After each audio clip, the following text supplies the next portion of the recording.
గౌరవ ఉప ముఖ్యమంత్రి వర్యులు పవన్ కళ్యాణ్ గౌరవ ముఖ్యమంత్రి గారికి, మంత్రివర్గ సహచరులకి, సభ్యులకి, గౌరవ సభ్యులకి అందరికీ నా హృదయపూర్వక నమస్కారం. ఈ తిరుమల ఈ లడ్డు మీద జరిగిన ఈ కల్తీ ఈ డిబేట్కి సంబంధించి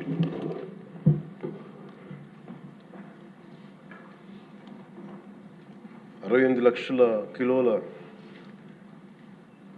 నెయ్యి అని చెప్పే ఒక కల్తీ నెయ్యిని వాడారు. దీని మీద ఫస్ట్ ఇది ఎలా బయటకు వచ్చింది? గవర్నమెంట్ ఫామ్ అయిన కొత్తలో గౌరవ ముఖ్యమంత్రి గారు ఎన్డీఏ మీటింగ్ మమ్మల్ని అందరినీ పిలిచి కండక్ట్ చేసినప్పుడు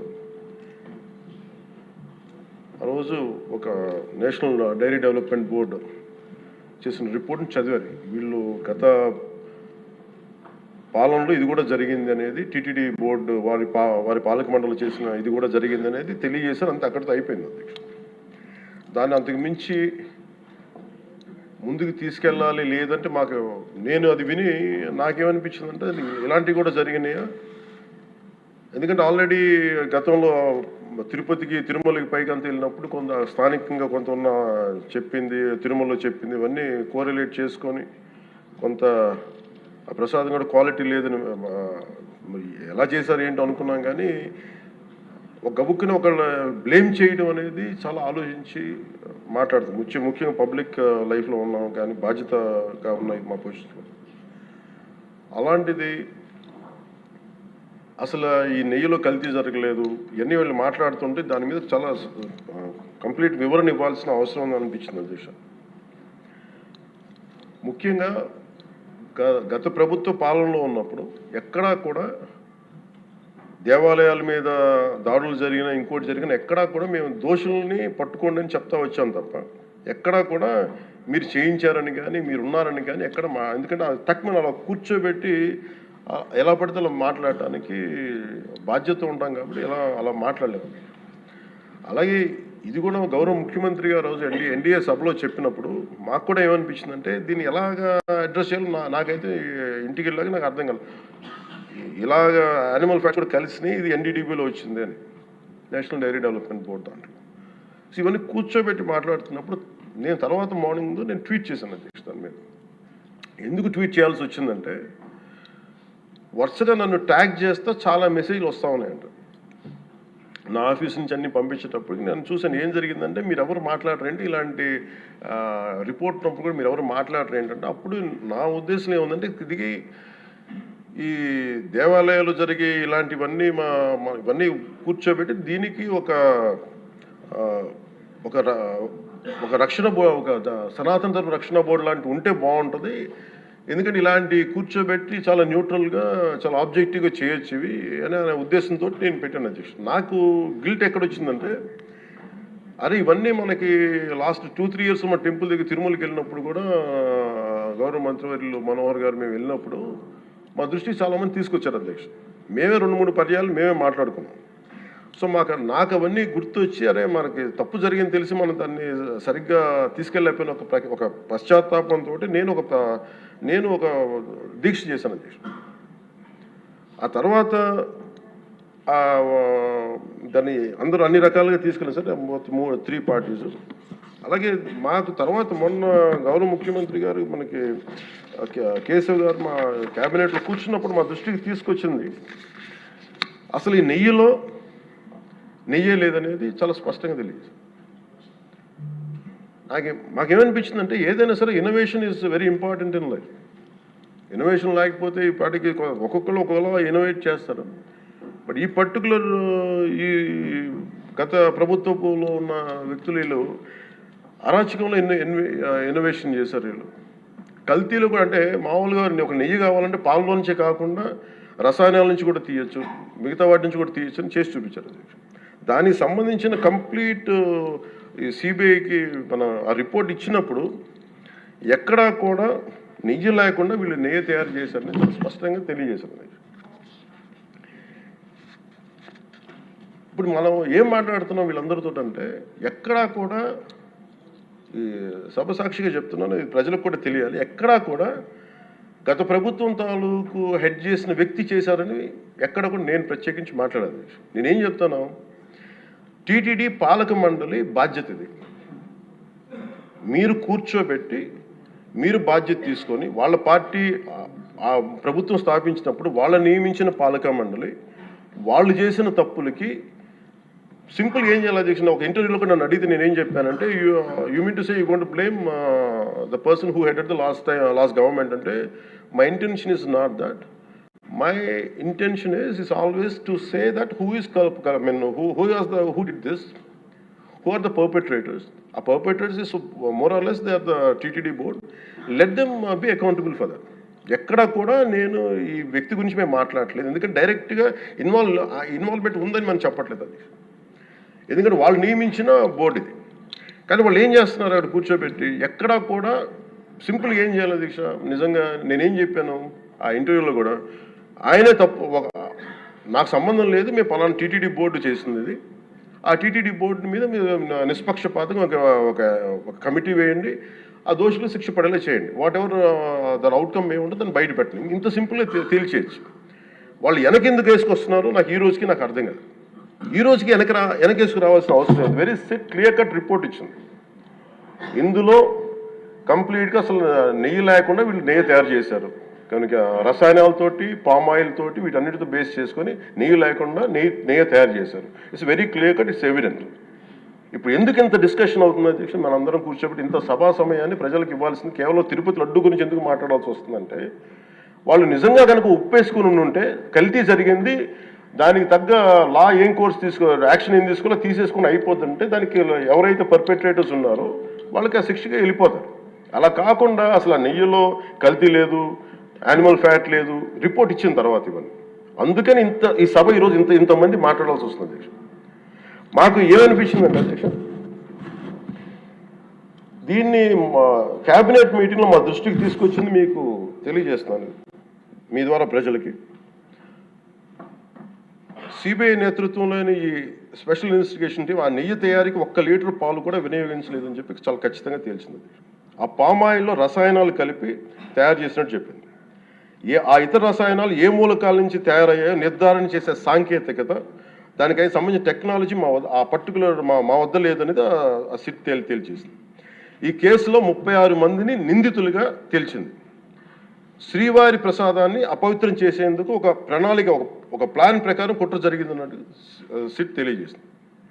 అలాగే దీని ముందు ఏం జరిగిందని చూస్తే, తమకి నచ్చిన సంస్థలకి నెయ్యి సరఫరా కాంట్రాక్టులు కట్టబెట్టేందుకు ఒక ప్రణాళిక ప్రకారం టెండర్ నిబంధనలు సవరించారు. నెయ్యి సరఫరాకి సంస్థకి ఉండాల్సిన కనీస వార్షిక టర్నోవర్ 250 కోట్ల నుంచి 150 కోట్లకు తగ్గించారు. రోజుకి 4 లక్షల లీటర్ల పాలు సేకరించాలన్న నిబంధనని తొలగించారు. డైరీ రంగంలో 3 ఏళ్ల అనుభవం ఉండాలన్న నియమాన్ని ఏడాది కుదించారు. రోజుకి 12 టన్నుల వెన్నెయ్య తేయాలన్న నిబంధనను కూడా 8 టన్నులుగా మార్చేశారు.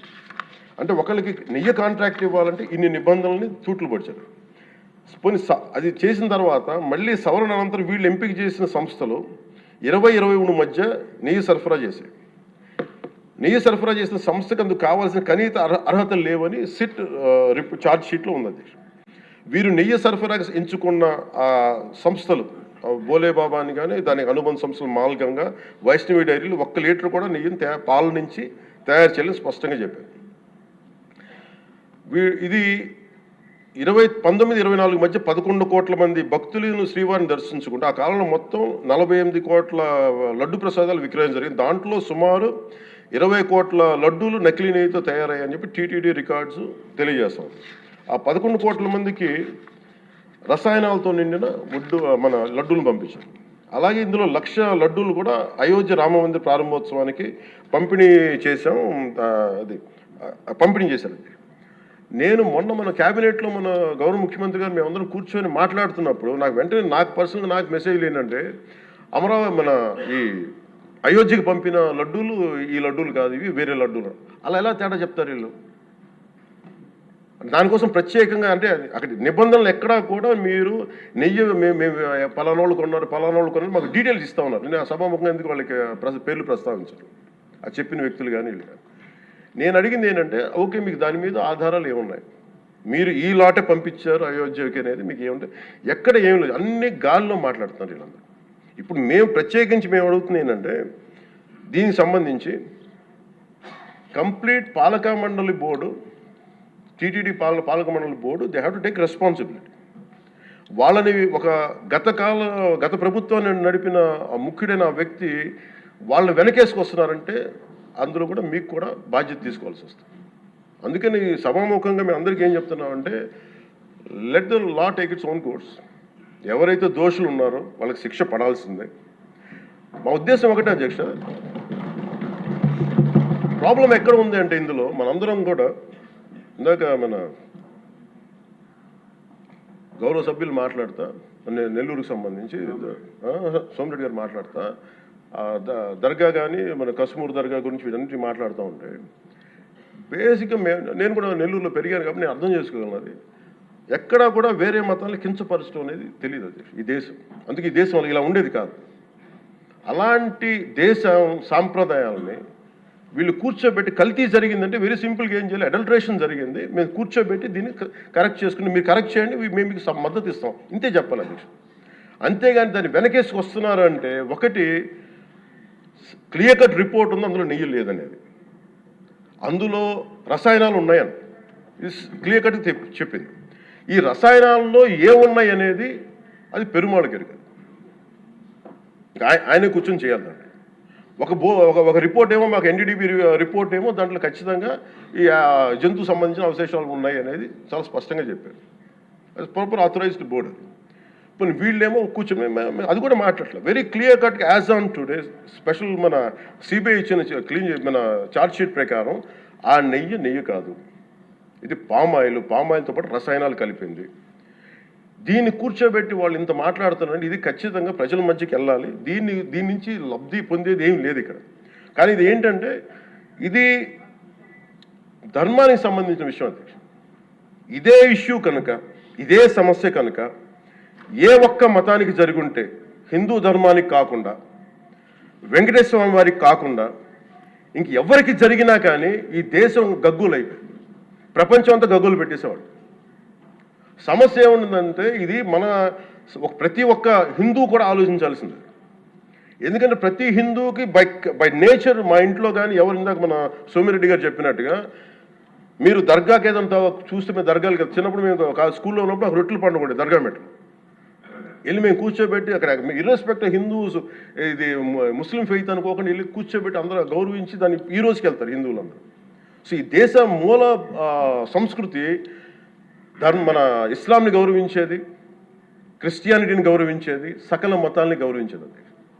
అలాంటిది హిందూ ధర్మానికి సంబంధించిన 7 కొండల వాడు కలియుగ వెంకటేశ్వరుడు దైవం అనడానికి చాలా క్లియర్ కట్గా ఉంది అది. ఎందుకంటే కలియుగంలో జరిగింది ఆయనే, దీనికి ఆధార పురుషుడు, ఆయన మూల పురుషుడు. అలాంటి ఆయనకి పెట్టే ప్రసాదానికి ఇంత అపవిత్రం చేసిన తర్వాత వీళ్ళు ఏమి కూర్చొని దాన్ని తప్పు లేకుండా లేదన్నట్టుగా మాట్లాడుతుంటే వీళ్ళకి నాకు ఏం మాట్లాడాలో తెలియదు. దీనికి ఒక్కటి కూడా ప్రజలకు తెలియజేయాల్సింది ఏంటంటే అధ్యక్ష, ఇదే వేరే ఇస్లాంకి జరిగిన, క్రిస్టియానిటీకి జరిగిన, జీసస్ క్రైస్ట్కి జరిగిన, మహమ్మద్ ప్రవక్తకి జరిగిన, అల్లాకి జరిగిన ఇలా ఉండేది కదా అధ్యక్ష. వాళ్ళు ఆ రోజు మన కౌన్సిల్లో కూడా అలా పటాలు తీసుకొచ్చేవాళ్ళు వేరే ఏ దేవత అయితే. బికాజ్ ఇది హిందువులు కాబట్టి వీళ్ళ కులాలతో ముక్కలుగా అయిపోయి ఉంటారు కాబట్టి హిందువులు తమ మతాలను ఎడాపెడా వీళ్ళు జోకులు వేసుకోగలరు కాబట్టి దీనికి సీరియస్నెస్ లేదు అధ్యక్ష. Before blaming anybody else, every Hindu has to take a responsibility for this, every Hindu. ఎందుకంటే మన ఇస్లాంని మనం ఎందుకంత కూర్చోబెట్టేంత వాళ్ళు గౌరవించే విధానం చూస్తే నిజంగా మనం హిందూ ధర్మాన్ని పాటిస్తాం, మనం గౌరవించుకోలేమో అనిపిస్తుంది మనకి. అది మిగతా మతాలను చూసి నేర్చుకోవాలి అధ్యక్ష. వీళ్ళకి ఏముంది, వీళ్ళు ఇంత మాట్లాడుతున్నారు తిరుపతి లడ్డు మీద. నిజంగా వీళ్ళు కనుక మాట్లాడితే అదే వేరే మతం గురించి ఎందుకు మాట్లాడరంటే ఓట్లు పోతాయి అధ్యక్ష. హిందువుల ఓట్లు చాలా ఈజీగా ముక్కలు కులాలను చేసి పెట్టేసి పోతాయి. ఆ వెంకటేశ్వరం కాబట్టి శివుడు ఉంటాడు, శివుడు కాబట్టి అమ్మవారు ఉంటాడు, ఈజీ వాళ్ళకి. ఈ నైజం జనాల్లో మారినంత కాలం ఇలాంటివి జరుగుతూనే ఉంటుంది అధ్యక్ష. వీళ్ళు ఇలాగే మాట్లాడుతూనే ఉంటారు. ఇది లోపల నుంచి మనందరం కదలాలి. ఇర్రెస్పెక్ట్ ఆఫ్ పార్టీస్. నేను వైసీపీలో ఇప్పుడు రాని వైసీపీ నాయకులు కూడా అడుగుతున్నాను, వాళ్ళ పద్ధతిదారులు కూడా చెప్తున్నాను ఈ సభాముఖం. మీరు ఎవరన్నా సరే రేపొద్దున్న నుంచి మీరు వెళ్ళి తిరుమలలో వెంకటేశ్వర స్వామిని దర్శించుకున్నప్పుడు, ఆ నిలువెత్తు స్వామివారిని చూసినప్పుడు మీకు గిల్ట్ కలగకపోతే మీరు చూడండి. ఎందుకంటే ఆయన కళ్ళలోకి చూసినప్పుడు మీరు ఇన్ని తప్పులు చేసేవాళ్ళు మేము వెనకేసుకొస్తున్నామని ఎవరన్నా మాట్లాడితే ఆ పాపం వాళ్ళకే కాదు, వాళ్ళకు కూడా చుట్టుకుంటుంది. ఇది ఖచ్చితంగా దీన్ని ఎక్కడో చోట దీనికి ఒక లాజికల్ కన్క్లూజన్ అయితే పట్టుకెళ్ళదు. దోషులకి శిక్ష పడాల్సిందే. ఎందుకంటే ఇది ఇక్కడతో ఆగకపోతే ఇది ఒక ఒక పరంపర అయిపోతుంది. అందుకని మేము ఖచ్చితంగా I'm committed to get this. Who are are the perpetrator, they should be punished. They should be punished. అలాగే ఒక ముగింపు 2 వాక్యాలు చెప్పి నేను చెప్పి ముగిస్తాను. మొన్న మధ్య నేను ఆముక్తమాల్య చదువుతున్నప్పుడు 218వ పద్యం, దాంట్లో ఆయన చెప్పింది ప్రత్యేకించి దేవాలయాల మీద డబ్బుల్ని ఎలా ఉండరు అంటే రాజుకి కర్తవ్యాన్ని ఉపదేశించే పద్యం. ఆయితికానికి ఇవ్వకు మమరాలయ ముఖ్యము, అతడు అర్థతృష్ణాయుతుడై నిజోర్వియగు నష్టికి ఆ ధనమును తరల్చి రాజు ఆయతనమునకు చేర్చు మరి అట్టిది ఆపత్యము కాన ఒంటిగాడే అధికారి కావలయ ఇంచుకు తిన్నను వాడే రూపురం. మనకు తెలిసిన మహా గొప్ప పరిపాలకులు కృష్ణదేవరాయలు రాసిన అముక్తమాల్యదలోనిది ఈ పద్యం. దేవుడి సేవలో ఎలాంటి వారిని నియమించాలో రాజుకు కర్తవ్యాన్ని ఉపదేశించే పద్యం. రాజు కోసం వసూలు చేసేవాడికి దేవాలయంపై అధికారం ఇవ్వద్దు. అలాంటి వాడు డబ్బు మీద ఆశతో రాజ్యానికి వసూళ్లలో నష్టం వచ్చినప్పుడల్లా దేవుడది ధనాన్ని తరలించి రాజు ఖజానాకు చేర్చేస్తూ ఉంటాడు. అలాంటిది తప్పుడు పని కాబట్టి ఎలాంటి మమకారాలు లేని ఒంటరి వాడే ఆలయానికి అధికారిగా ఉండాలి. ఒకవేళ వాడు దేవుడి సొత్తు తిన్నప్పటికీ ఆ పాపానికి వాడే నాశనం అవుతాడు. కానీ ఆ డబ్బు తెచ్చి రాజుకి చేర్చడం వల్ల ఆ రాజ్యమే నాశనం అవుతుంది అని చెప్తుంది అధ్యక్ష పద్యం. గత ప్రభుత్వ పరిపాలన కాలంలో జరిగిందంతా అచ్చంగా ఇలాగే జరిగింది.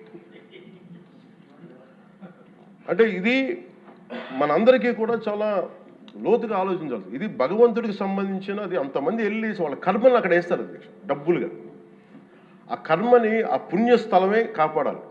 భక్తులు తాలూకు ఆ నిత్య 7 కొండల వాడి నామస్మరణే కాపాడు తప్ప ప్రజలు చేసిన కర్మను ఎవరైతే భగవంతుడి సొమ్ముతోటి ఆడుకుంటారో, భగవంతుడి డబ్బును దోచేస్తారో తరాలు కూడా లేచిపోతాయి.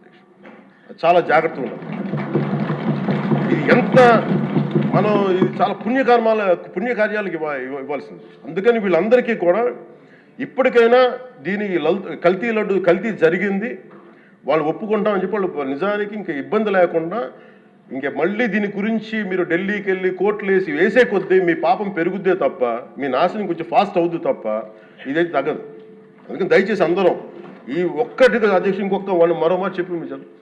ఎక్కడో చోట ఈ దేశం హిందూ దేవతల మీద, హిందూ ధర్మం మీద దాడి జరుగుతున్నప్పుడు irrespective of political parties, irrespective of what you are, where you are, which language you speak, ఏ భాష మీరు మాట్లాడతారు, మీరు ఏ కులస్తులో తెలియదు, కానీ హిందూ ధర్మాన్ని మటుకు దాడి జరుగుతున్నప్పుడల్లా ముక్త కంఠంతో ఏకాభిప్రాయంతో ఖండించకపోతే మటుకు ఇలాంటి పరంపర కొనసాగుతూనే ఉంటుందని తెలియజేసుకుంటూ సెలవు తీసుకుంటాం. చాలా పవన్ కళ్యాణ్ గారు చాలా అత్యద్భుతంగా ప్రజల్ని ఆలోచింపజేసే విధంగా చాలా అద్భుతంగా మాట్లాడారు. అప్పుడే అయిపోయిందా అని ఫీల్ అయ్యేలాగా చేశారు. ధన్యవాదాలు. ఇప్పుడు